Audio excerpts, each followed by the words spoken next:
Good morning बच्चों। Online Hindi शिक्षण में आपका स्वागत है। मैं शिक्षिका नीलम सोनी, राजकीय बालिका इंटर कॉलेज महोबा, आपको हिंदी काव्य के अंतर्गत धनुष भंग नामक पाठ का अर्थ समझाऊंगी। ये गोस्वामी तुलसीदास द्वारा रचित है। दोहा। उदित उदयगिरि मंच पर रघुवर बाल पतंग, बिकसे संत सरोज सब हर्षे लोचन भृंग।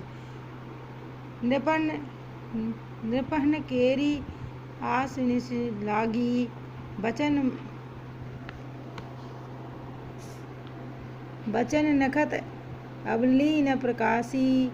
मानी महिप कुमुद सकुचाने, कपटी भूप उलोक लुकाने। भय विशोक कोक मुनि देवा, बरसहि सुमन जना वही सेवा। गुरुपद बंदी सहित अनुरागा, राम मुनि सह सन आयुष मांगा। सहजई चले सकल जग स्वामी, मत मंजुवर कुंजर गामी। चलत राम सब पुर नर नारी, पुलिक पूरी तन भय सुखारी। बंद पितर सुर सुकृत सभारे, जो कहु पुण्य प्रभाव हमारे। तो सिधुवन मृणाल किनाई, तो रहु राम गणेश गुसाई। प्रस्तुत चौपाई हमारे प्रस्तुत पदांश हमारी पाठ्य पुस्तक के हिंदी काव्य धनुष भंग वन पद से लिया गया है। इसके कवि गोस्वामी तुलसीदास हैं द्वारा रचित श्री रामचरितमानस के बालकांड से लिया गया है। प्रसंग। प्रस्तुत पदांश में तुलसीदास जी ने श्री राम द्वारा धनुष भंग और गुरुओं और मुनियों की आज्ञा मांगने पर सभा में उपस्थित राजाओं की मन स्थिति का, राम की विनयशीलता तथा उदारता का वर्णन किया गया है। अब इसके शब्दार्थ जानेंगे बच्चों। उदित माने उदय, उदयगिरी उद्यांचल पर्वत।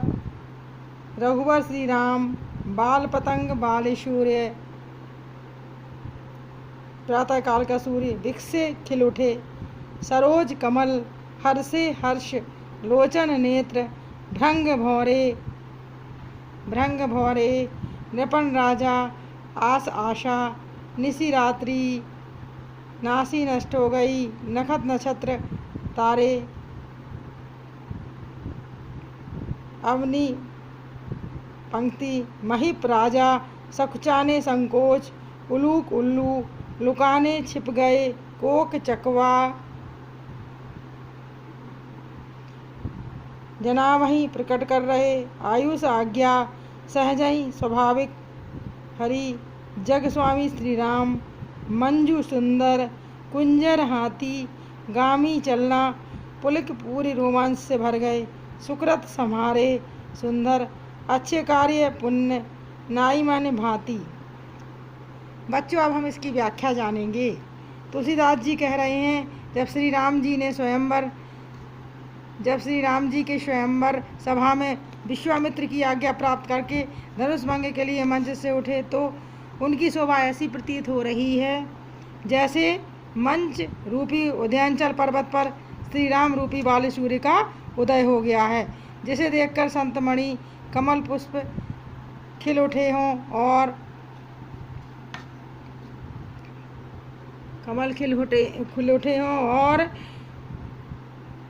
उनके नेत्र रूपी भौरे प्रसन्न हो गए हैं। अर्थात जब श्री राम जी मंच से उठे तो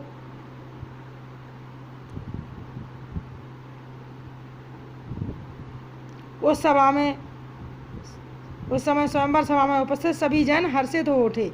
कवि कहते हैं, श्री राम जी धनुष भंग के लिए मंच से उठे तो स्वयंवर सभा में उपस्थित राजाओं को सीता को प्राप्त करने की मनोकामना नष्ट हो गई और उनके वचन रूपी तारों का समूह चमकना बंद हो गया। अर्थात वे सभी मंद हो गए और वहाँ जो अभिलाषी कुमुद रूपी राजा थे वे सकचाने लगे। श्री राम के सूर्य को देखकर मुरझा गए, कपट रूपी उल्लू की तरह छिप गए। जिस प्रकार रात होने पर चकवा चकवी अपने बिछोह के कारण शोक में डूब जाते हैं, उसी प्रकार सभा में उपस्थित मुनि और देवता चकवा रूपी शोक में डूबे हुए हैं। और परंतु श्री राम की तत्परता देखकर उनका दुख समाप्त हो गया। जब राम और सीता के संयोग की बाधा समाप्त हो गई तो श्री राम जी को सभा में उपस्थित समस्त जन फूलों की वर्षा करने लगे।